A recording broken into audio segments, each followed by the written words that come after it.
Hey guys, welcome to the Bradbury podcast, and I'm very excited today to be doing an interview with Jeremy Gilly, MBE, who's a British filmmaker, actor, and founder of Peace One Day, which is an organisation dedicated to the promotion of global peace. Back in 1999, the previous century, 25 years ago, Jeremy, he launched a campaign to establish an annual day of global ceasefire and non-violence, and his relentless led to the official recognition by the United Nations for the 21st of September being Peace Day, a day that has since inspired millions around the world to engage in peace-building activities. His work has become a prominent advocate for global peace, uniting communities, individuals, and leaders in the pursuit of a more peaceful world. In the last couple of years, I felt that, in my opinion, he was appropriately honoured with an MBE from King Charles for his services and good works to charitable causes and world peace. So with all that said, I'm very excited for this session. Jeremy, welcome. Dan, thanks. It's good to see you again. It's always a pleasure. Yeah. I was going to say, I was going to go back to when we first met, but it's getting more years than either of us care to remember. So I'd say more than a decade, but yeah, it's always a delight. We don't catch up as often as I would like, but whenever we do, it's always fun. So with that said, Jeremy, I want to create a context because you're going to be speaking at our upcoming CEO Mastermind event in December. And sometimes people might go, well, what's Jeremy got to do with a business event? And I think everything, because your ability to connect with some of the biggest companies in the world, governments, and create cooperation between them is absolutely spectacular. But take us back to the start. I'm curious, you had this concept, this idea. What was the moment that pivoted Peace One Day from an idea into the global movement, where I think on the most recent Peace Day you had 7 figures, you had over 1 million people live streaming the event. So take us back. What kind of got you started and what created that change? Well, I mean, I got started because I was concerned and confused and frightened by what was going on in the world, what was going on at home, what was going on in the school, what was going on in community. And that really led me, I don't have any qualifications. I left school very young. So I went into the arts because it was one thing that you didn't need qualifications for. So that was fortunate. And I decided that I would, some of the questions that I just mentioned to you a moment ago and some of the frustrations I felt about how people were behaving, I decided I'd make a film about peace. And then I realized there was no day of peace. And that's when I had my idea, could I make a documentary about creating the first ever day of peace with a fixed calendar date, a day of ceasefire and non-violence, a day where we would come together and we would change our behavior and we would reduce violence and we would inform people around the issues, inspire them around the issues and lead them to an engagement point that would manifest impact that could be measured. And that's really how it all began. And of course, now, after 25 years of work, the day last year, we're just waiting for the report at the moment, but the day last year saw 23 potential movements of the two words Peace Day in 24 hours, 23 billion movements in 24 hours. That's a hell of a lot of traction. That means it's everywhere and people are seeing it multiple times because, of course, there's only 8 billion people on the planet. But it gives you a sense of, 25 years ago, that day with a fixed calendar date didn't exist. 25 years later, there's potential 23 billion eyeballs on it multiple times. And that's an incredible journey, right? Isn't it? Of course it is. And there are stages to a journey like that. And you have to take them in stages. Like any big climb, you don't do any big climb thinking about the view, thinking about the top. No, you say, okay, we're going to base camp, we're going to base, and you work your way up, and you have to be proud of the achievements at the various stages, because if all you're thinking about is the view, it's just like, what's the point of the climb? And therefore, what's the point of the journey?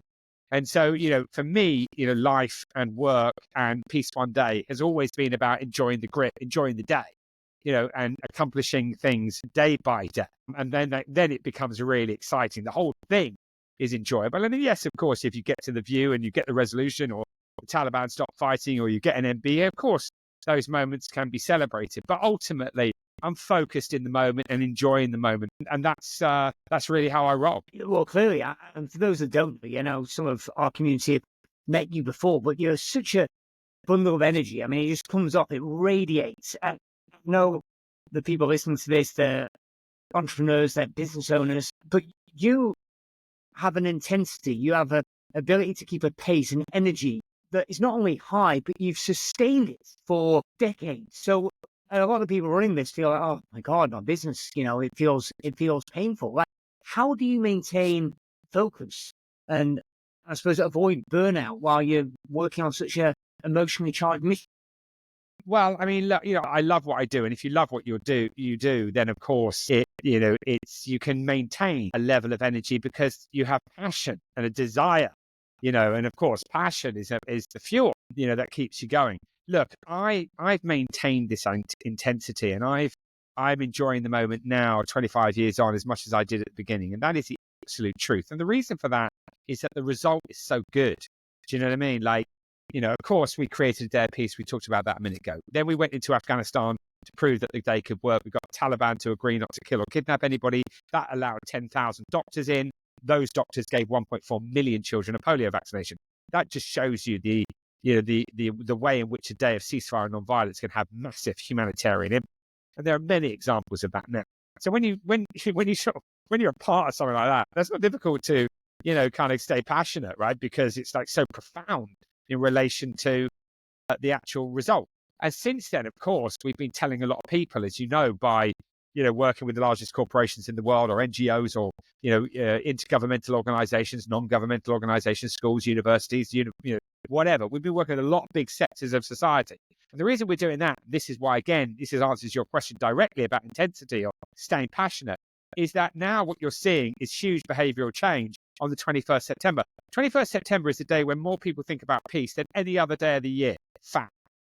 21st of September is the day where there's the greatest reduction of violence on any given day.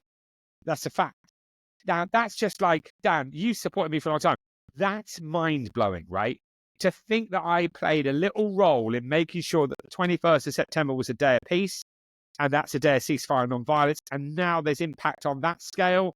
Man, you know what I mean? Like, I'll do this until I'm dropped and that I can't actually stand up.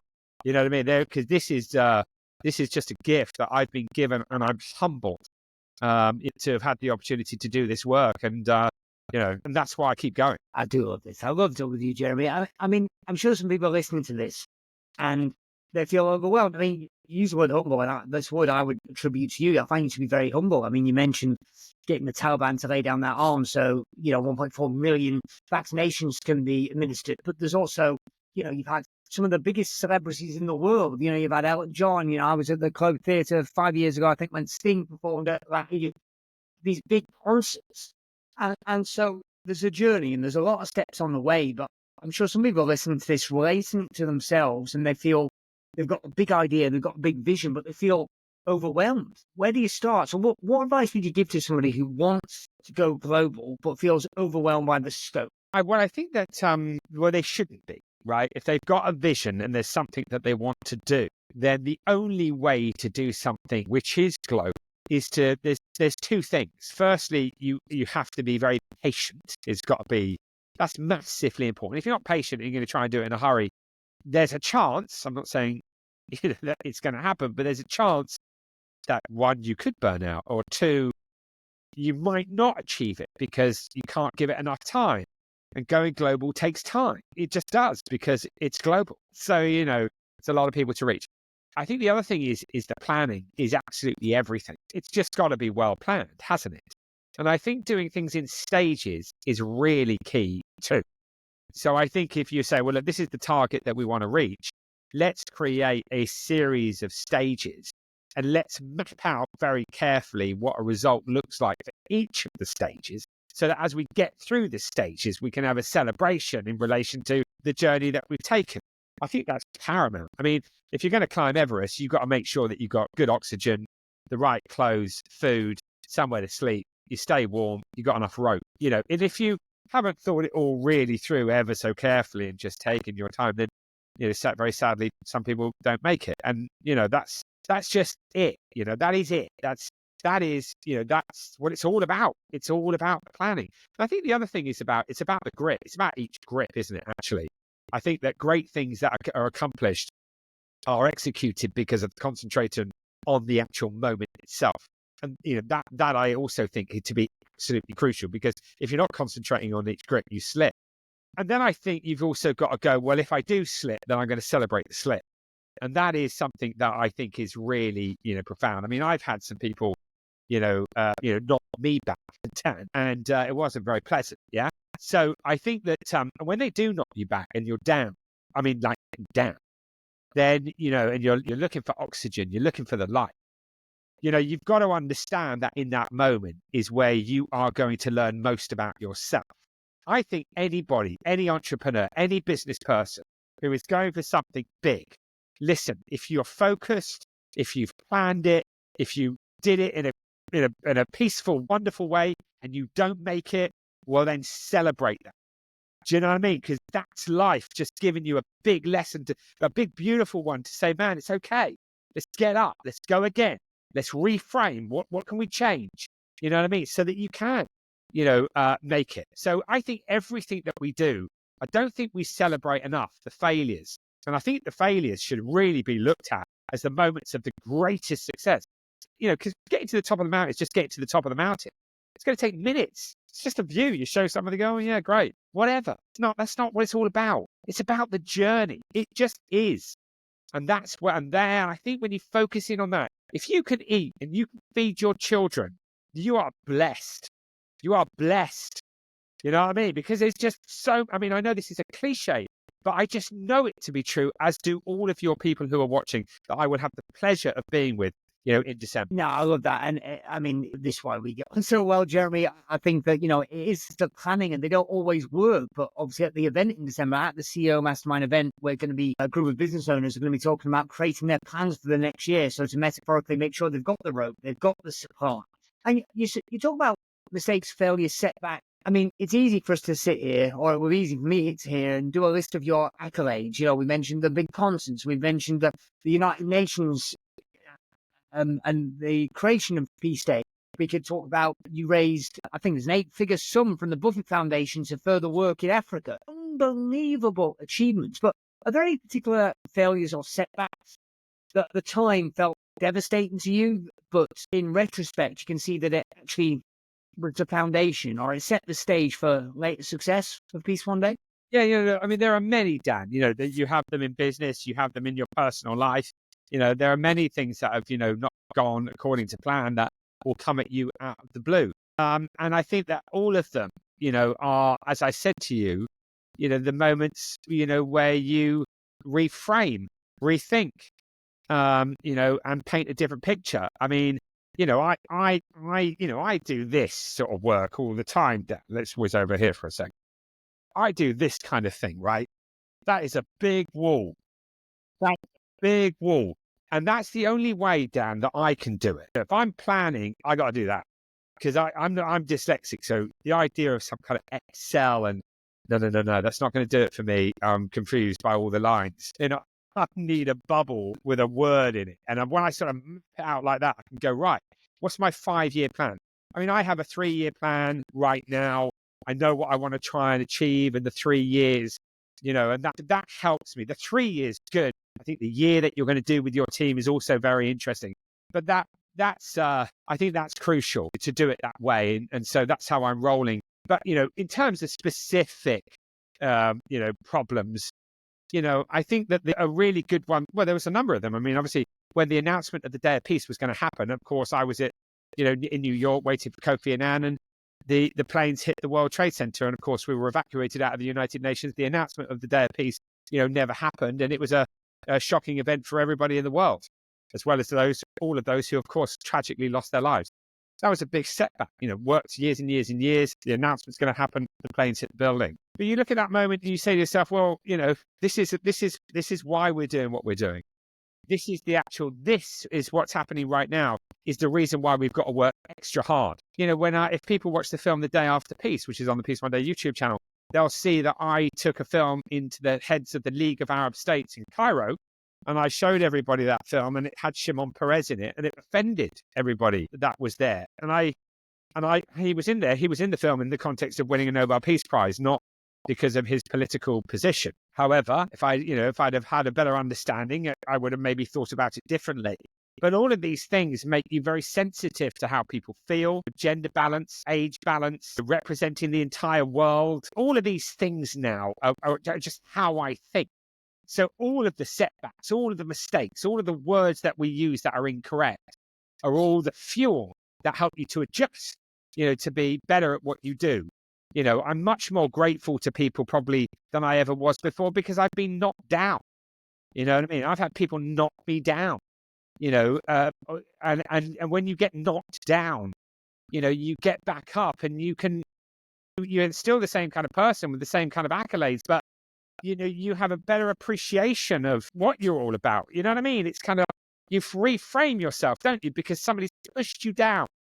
And I think that's interesting. So, yeah, go on. Yeah, but I'm curious to how you've changed, Jeremy, because in many respects, even in the 10 years that I've known you, in one sense, the core of who Jeremy is, I would argue, is not changed, but we learn, we grow, we evolve, as you were just alluding to. So I'm curious, in the past few years, how have you changed? So kind of what new belief, behavior, or habit has kind of changed and most improved your ability to create change in the world? Yeah, I think that, I think what happened is I actually did a program, I did a training for the IRG, the Institute for Real Growth. That was a very interesting training program that I went on. But I think that, look, I've changed because having had very difficult times along this journey, I have a real appreciation of those who are helping. You know what I mean? And I think that I'm working ever so hard to make sure that those who are participating, who are sponsoring, are really acknowledged for what they've done, but I also very much know that it's appreciated. And I'm also working hard to kind of build a kind of a partnership with them. And I'm also really interested in making sure what a good return looks like for them. And I'm also really interested in having that good communication between them, asking what I can do better. Is there anything different they'd like me to do, etc. So, all of those things come out of, getting up to the top, maybe, getting knocked down, coming back up, getting knocked down, coming back up, and all of those different, and all through those journeys, you get to sort of understand, how the human ticks, what a good partnership looks like. So that's kind of part of the change, right? Over the last few years, I think it's part of the answer. The other part of the answer is, thinking really deeply about, when your peace is taken away from you internally, if something happens to you, your peace can be taken away. And when your peace is taken away, and you start then kind of talking about peace, you talk about it with a different lens. You know what I mean? With a wider angle, with a better understanding. If you want to talk about war, you've got two choices. You can talk to a soldier who's been in conflict, or you could talk about a soldier who was in an office in London. Which one are you going to talk to? You're going to talk to the one who was in the battle. Right. But I've been in the battle. I've battled and I've hit bottom, and in all sorts of different ways. Out in the field, at home, I've had a journey from being a kid to where I am today. You know what I mean? And all of those are the things that you draw on. You know what I mean? Right. And I think I've understood that the older I've got. I've understood that there is something called a kind of a wisdom, which is ever evolving and always growing. And I'm into that. I'm into it. I'm fascinated by all these things. And I think I very much appreciate what I have. I know that my little girl is everything. Yeah. That's it. I would say, Jeremy, I mean, you already alluded to it, perhaps, but something that I deem to be one of your superpowers, one of your main superpowers, is you have the ability to connect and build relationships, and you're always seem focused on what's in it for them. But, something doesn't have to look too far. Go and search the internet for Peace One Day to see some of the superstars that kind of support, hugely influential supporters of Peace One Day. But how do you build? How did you create those relationships? What's your approach, I suppose, to creating, building, and maintaining those relationships? Because you've got some heavyweight people that have endorsed you for a very, very long time. How do you do that? Well, I think that, look, we're now doing, almost, what is it, 10 shows a year, big shows. We've just done one for food. In a few weeks, we'll do one for the elimination of violence against women. I mean, and whenever you see these shows, if you just see the show we did about food, then you've got some of the top people in the world in those films, whether that's from Unilever or whether it's from the FAO or from WFP or, organic farmers and big thinkers. So I guess what's happened is that the truthful answer, there's a few answers to your question. There are a few parts to your question, answers to your question. And that is, of course, one is I've done this a long time now and I've never pulled a punch. You know what I mean? So I haven't ever messed with anyone. I'm impartial, apolitical, non-judgmental. We're not making mistakes. We just never have. We haven't made it with a letter and we haven't made it in a film, or any kind of communication. So I'm immensely careful because then you're respected and you're trusted. You've got to be respected. You've got to be trusted. People can't trust you, and if they don't respect you for what you're doing, then it's very difficult. Isn't it? Of course it is. So now, whether I'm doing a show for food, for justice, for peace, for climate, for education, for anti-racism, I can pretty much at this point, and I'm humbled by the fact that this is the case, I can ask pretty much anybody out there in the world, and most times they're either going to say, look, my diary doesn't allow, so I'll do a pre-record, or yes, I'd like to, or it's very rare that somebody says no, now. And I think that is just a big body of time and work that's, led to that place.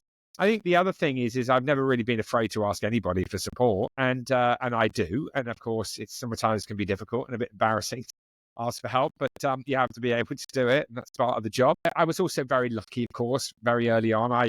Because I'd been an actor before Peace One Day, I had some great connections. So Sir Mark Rylance, who's been a wonderful Peace One Day ambassador, who launched Peace One Day with me, and of course, Jude Law, Peace One Day ambassador, who's just traveled the entire world with me for almost 20 years. Unbelievable. I knew those wonderful actors right back there in the beginning. And of course, John Batzik, who was producing with me, one of the most prolific producers in the world, won the Oscar for One Day in September because of John. That was pretty amazing. And that led me to working with Richard Branson really early on. Richard's been there from day one. That then led me to, meeting with Dave Stewart and Annie Lennox. Dave, I'm about to produce next year's show with Dave Stewart, next year, so it's kind of like there have been some very fortunate, beautiful, moments, meeting my friends from the United Nations who were pretty much running it at the time through childhood connection that took me to the top of the UN just by coincidence, and then making dear, dear friends at the UN who just stood by me the entire way and breaking into the British government. I mean, look, you can go on and on. I mean, literally, it's 25 years and well, it's a lifetime of connections and 25 years of Peace One Day. I mean, I could talk all day, Jerry. I want to hear so many of your stories, but I also want to be respectful of your time. So I suppose in one sense, because you've been doing this 25 years, the world has changed radically. So my first question would be, if you had to do it all again, like what would you do differently? Yes, it takes time, but would you take a different approach? Or if you were doing it all again now, how is the world now different than what it was in the past? And then the second one would be just from the examples that you gave. Are there any particular moments or stories that really stand out in your memory? Like you're creating a smorgasbord for the touching moments of Peace One Day. What would they be? Well, the first part of the question in terms of would I do it differently? Of course, we all live our lives. And I'm sure you would probably be the same as me, Dan. And we would say, well, I probably wouldn't want to go through that aggro. You know what I mean? There's been moments for all of us. Every person listening is like, I really wish I hadn't gone through that process. That was horrible. But, would I turn the clock back? It's an interesting one. The truth is I probably wouldn't, as mind-blowing as that is.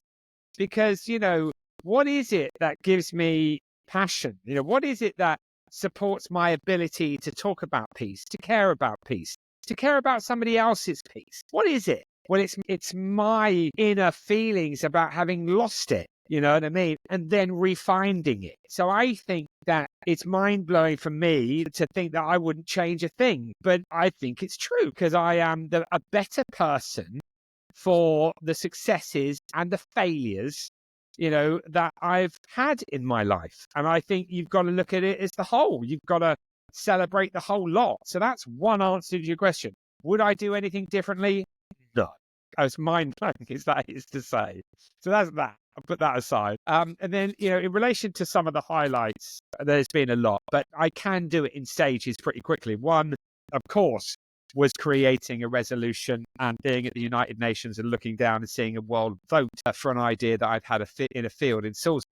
That's pretty mind-blowing, man.